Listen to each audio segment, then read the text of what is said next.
प्रिय विद्यार्थियों, आज हम कक्षा 7वीं एडग्रेड बुक में गणित विषय में अध्याय 8 राशियों की तुलना के सवालों के बारे में समझेंगे और समझने का प्रयास करेंगे। इसमें पहला सवाल दिया कि 1/3 को प्रतिशत के रूप में बदलिए।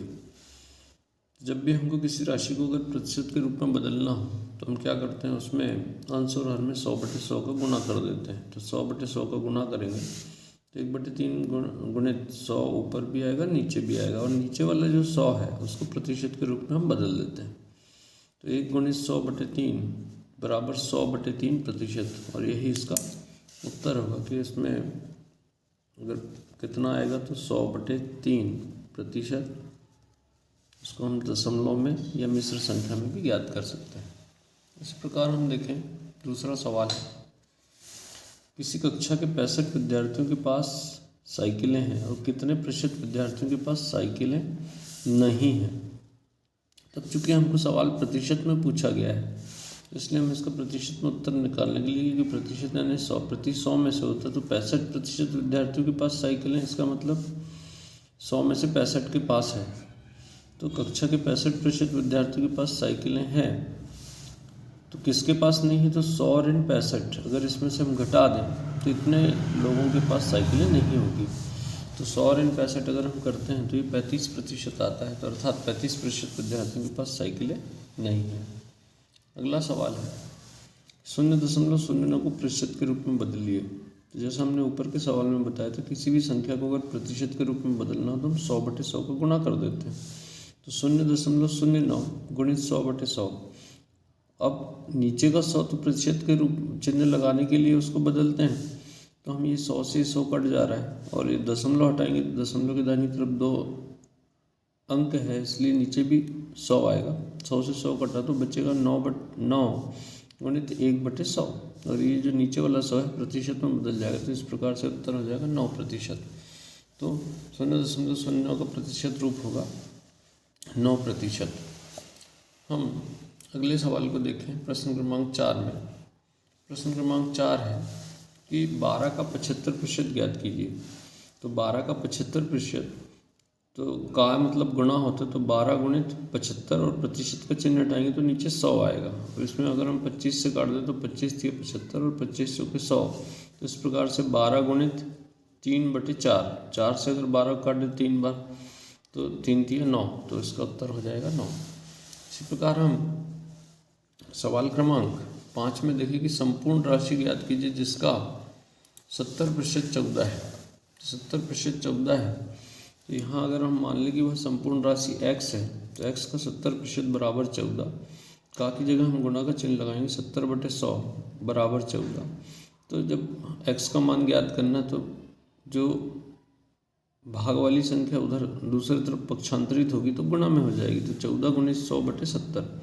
इसको हम सरल कर लेंगे, 7 से काटेंगे, 7 दूनी 14, और 7 अगर 7 से इसको काटते हैं तो यहाँ पर 7 से 10 बार कट जाएगा, और 10 से फिर ऊपर की संख्या 100 कट जाएगा 10 बार। तो इस प्रकार से 10 से 10 बार कट गया तो 10 दूनी 20, तो इसका उत्तर हो जाएगा 20। अगला सवाल है प्रश्न क्रमांक 6 में। अगर हम देखें तो यहाँ पर दिया गया है कि ₹10,000 और 5% वार्षिक दर से जमा किया जाता है, तो 1 वर्ष के बाद कितना ब्याज प्राप्त होगा। तो यहाँ हमको ब्याज ज्ञात करना, तो साधारण ब्याज का सूत्र होता है मूलधन गुणित दर गुणित समय/100। मूलधन है ₹10,000, दर है 5% और समय 1 वर्ष है, तो इसके सभी मानों को रखकर 100 से अगर इसको 10,000 को काटेंगे तो 100 आएगा। 100 गुणित 5 500, तो उत्तर हो जाएगा ₹500।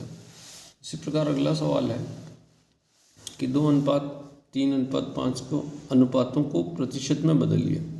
तो हम जब भी इस प्रकार का अगर सवाल हो तो हम सबसे पहले अनुपातों का योग निकालेंगे, तो 2-3-5 बराबर 10 होता है।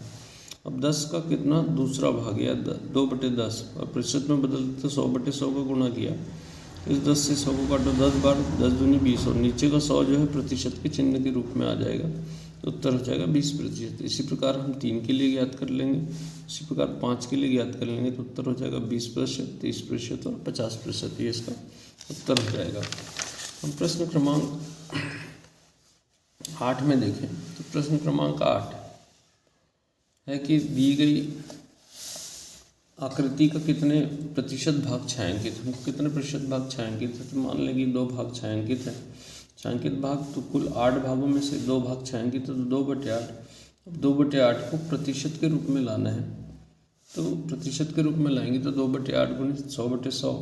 अब यहाँ अगर इसको हम सरल करते हैं तो नीचे वाला 100 तो प्रतिशत का चिन्ह बन जाएगा, फिर बचेगा 8, तो 2 चौके 8 और 4 से अगर हम काटेंगे 100 को तो 25 बार कटेगा। तो इस प्रकार से उत्तर हो जाएगा 25%।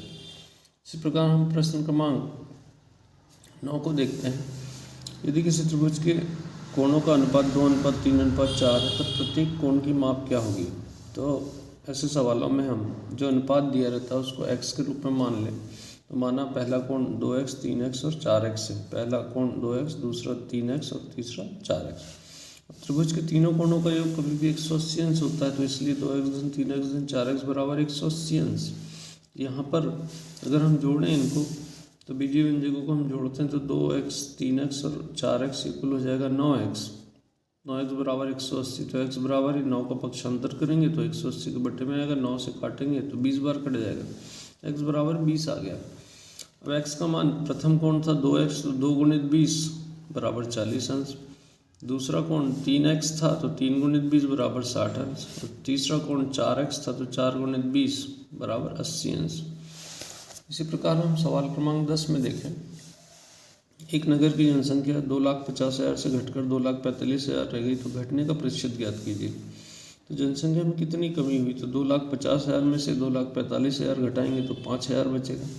प्रतिशत कमी तो 5,000 और कुल पहले जनसंख्या 2,50,000 थी, तो 5,000 बटे 2,50,000 गुणित 100, तो 5,000 गुणित 100 बटे 2,50,000। इसको सरल करेंगे अगर हम काटना चाहें तो इसमें 3 शून्य, इसके जो है 3 शून्य से 3 शून्य कट जाएंगे। तो 5 से 250 को काटे तो 50 बार कटेगा, और 50 से कम 50, 50 दूनी 100, तो 2% की कमी होगी। तो इन सवालों का छात्र बार बार अभ्यास करें और समझ विकसित करने का प्रयास करें। धन्यवाद।